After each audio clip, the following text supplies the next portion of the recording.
Hi, I'm Paul Brodie. We're back in the shop. Mitch behind the cameras. Thanks for joining us. It's a BSA video. I've been working on the bike and I've found some things. Some are quite interesting, to me anyway. We checked the compression. I had a friend helping me, Thomas, and I held it and he kicked it over. 140 pounds, so that's good. I did put some oil down the spark plug hole. I think that helped a bit because the bike hasn't been run for probably a quarter of a century. And if you remember, I was having trouble taking off the foot peg bolt on the left side. So I did get it off, and what I found was quite interesting because there's this piece.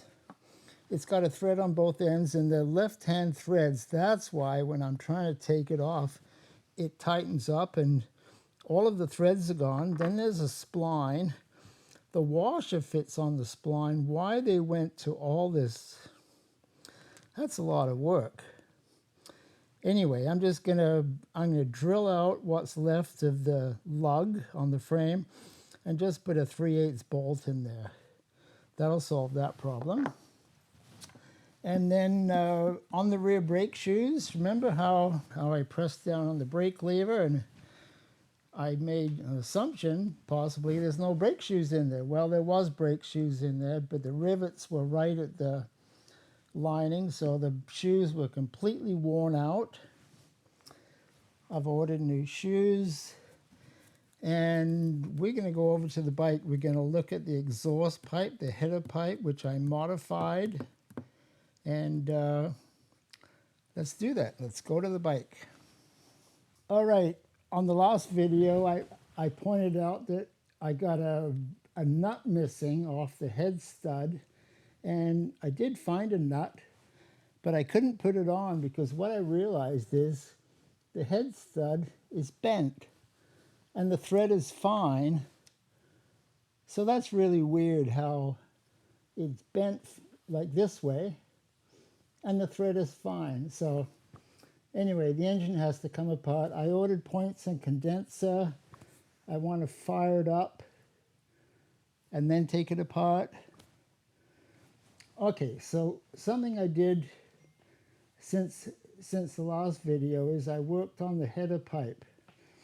And these are the pieces that I took out because it came out. It had a little bit of a dog leg in it, and that's why the Kickstarter would hit the pipe. So anyway, that's fixed now. So these are the pieces. First I cut off this, and then I thought, no, I need to cut off more, so this came off. So these pieces were like that, and it turned out nice. I think the chroma did a nice job. I filled it all in with some bronze. I filed it down. And we got a header pipe here now. I had to redo this because this didn't mount right. And it's a 3/8 bolt now.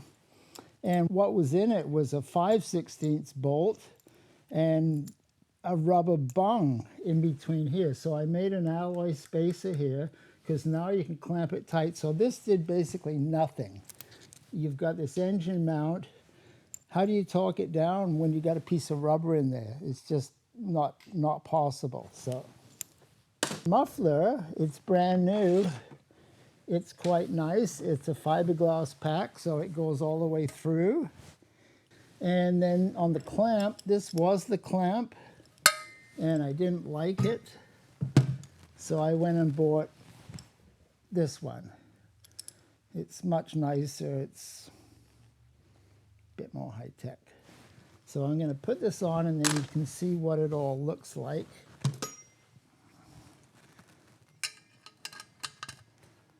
It goes like that.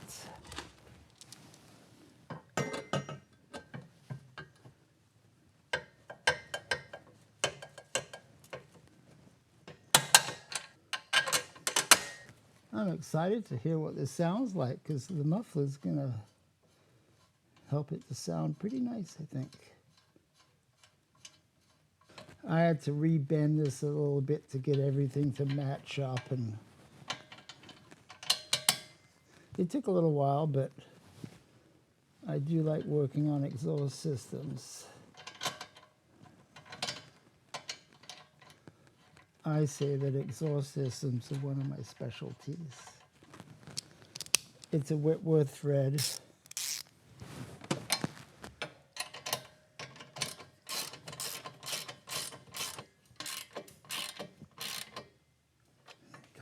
And the size of this is 12 mils, so it is what it is.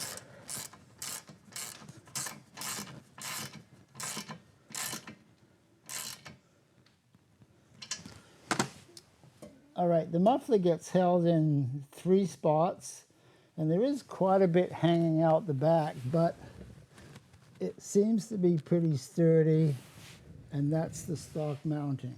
So that's what it is. I took off the front wheel. Here's the wheel that was on the bike, and when I was looking at it, I realized that the guy who had done the restoration, Fred, he sprayed the spokes with a silver paint in a spray bomb, I believe. So he masked off the rim, and he sprayed the spokes and the nipples silver, also sprayed the hubs, and the rim has some rust.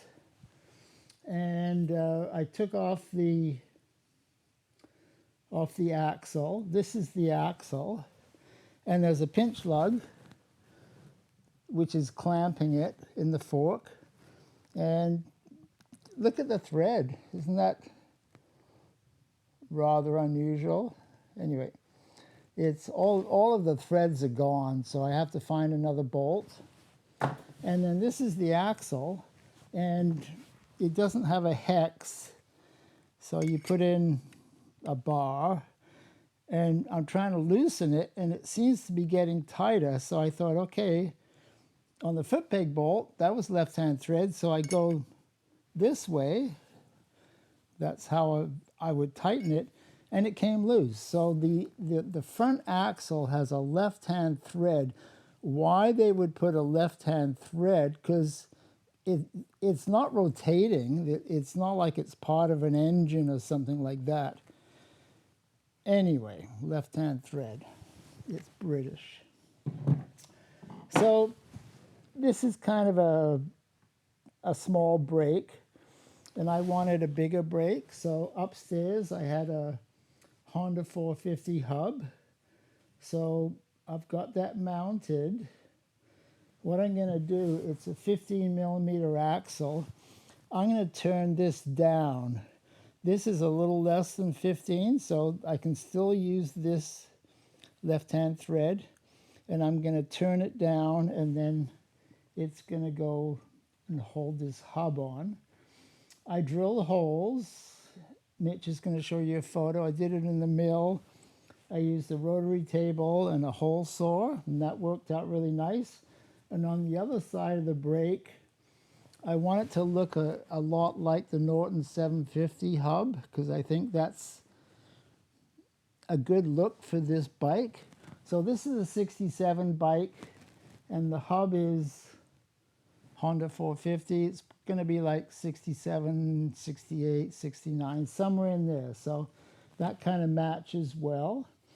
And off of Ashley Wildman, he had a rim. So if you look at the photo where the spokes, I just laid the hub in there and I put spokes in there.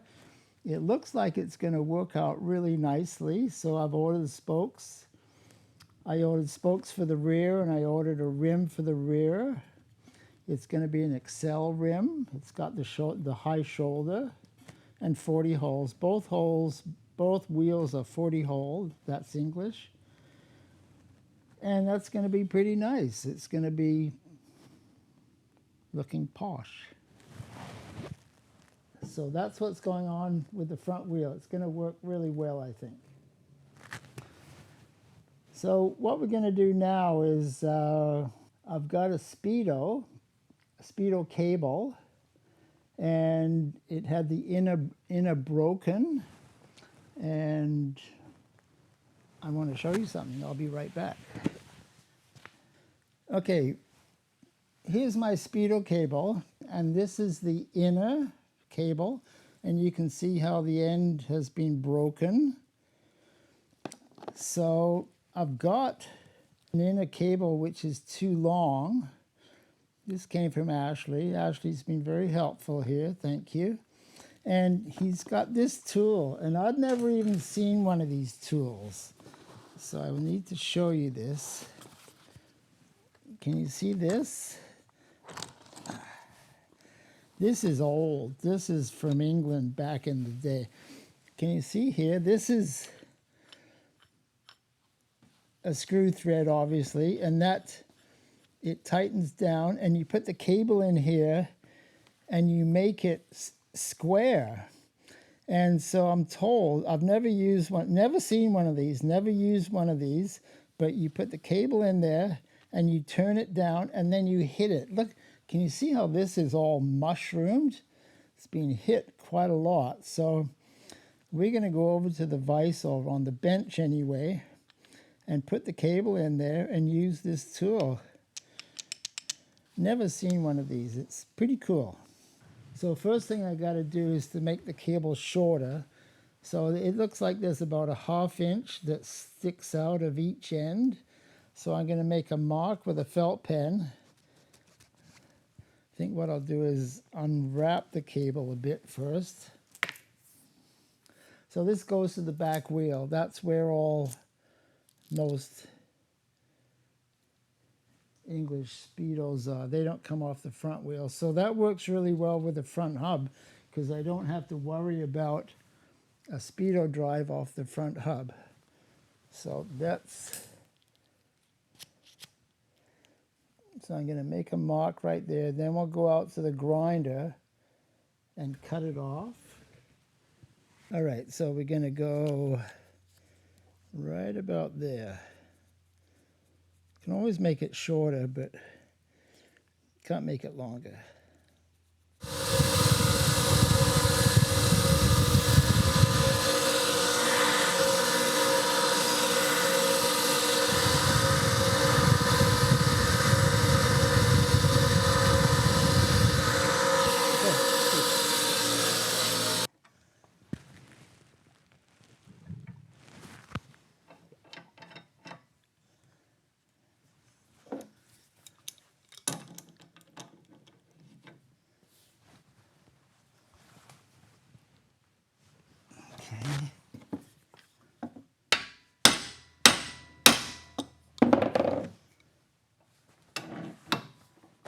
Oh, I see. Okay, when you hit it, then you can put more pressure on.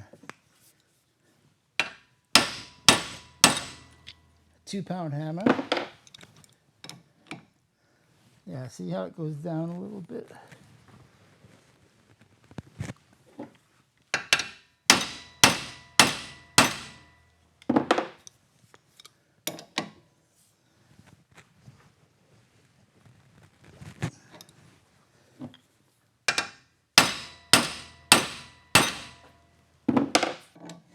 I suppose when I can't move this anymore.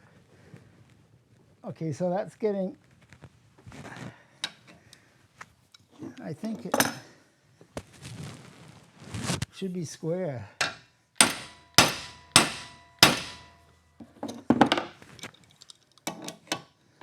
Very interesting. Okay, so I'll take it out. Let's have a look. Oh, there it is. It's square. Okay, so I think that was successful.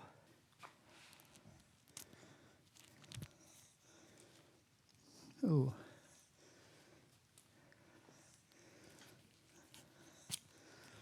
It doesn't want to go in, so maybe it needs a little bit of sanding or something. So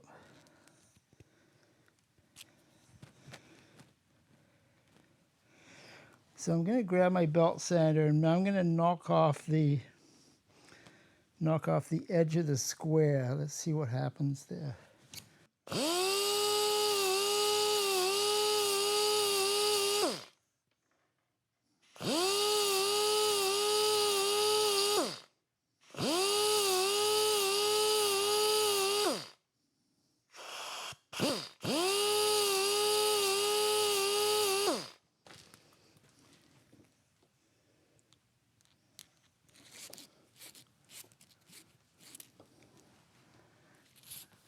Something's happening.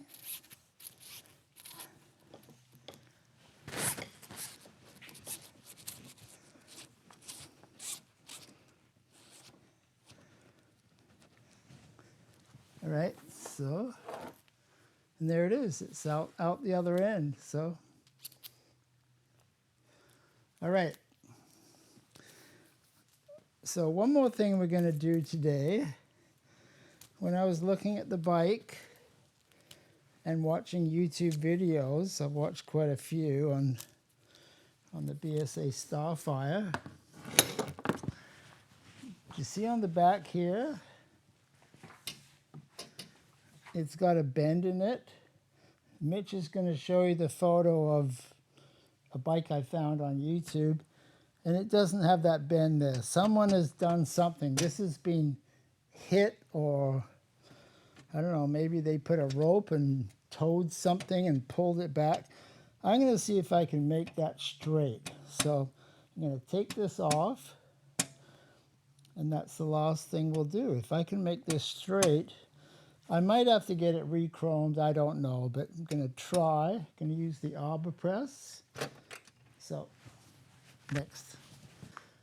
All right, so I've got the grab rail. I call this a grab rail. I don't know what the proper term is.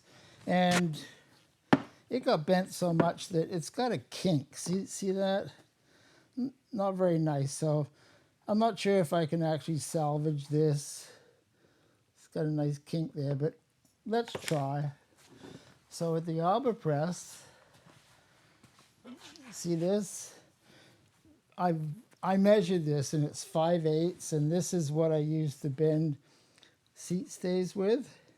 So it fits pretty nicely. So what I think I want to do is to press down. I'll put a block of wood under both sides and just see what happens. If I can save it, okay. If not, eBay.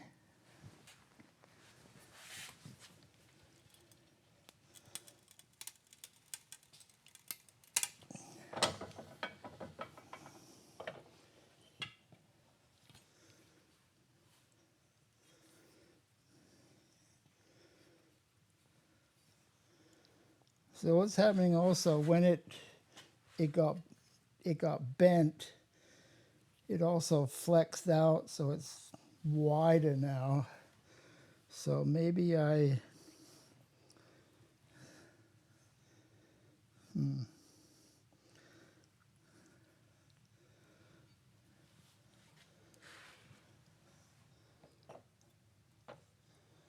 we'll just see what happens here.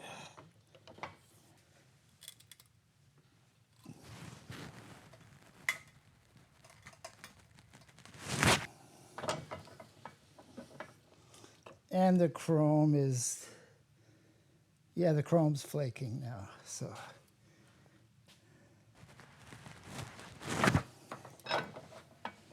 Yeah, the chrome's really flaking now. So it's almost straight. You can see how these aren't in line anymore, but it would have to get re-chromed and it's not perfect, so. Anyway, we'll do the other side and just see.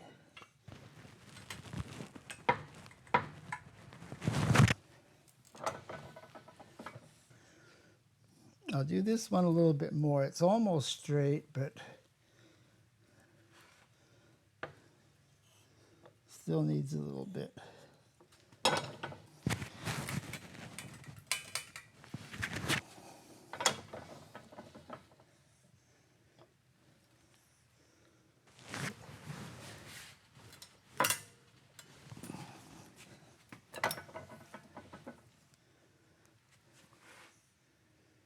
Okay, they're almost level.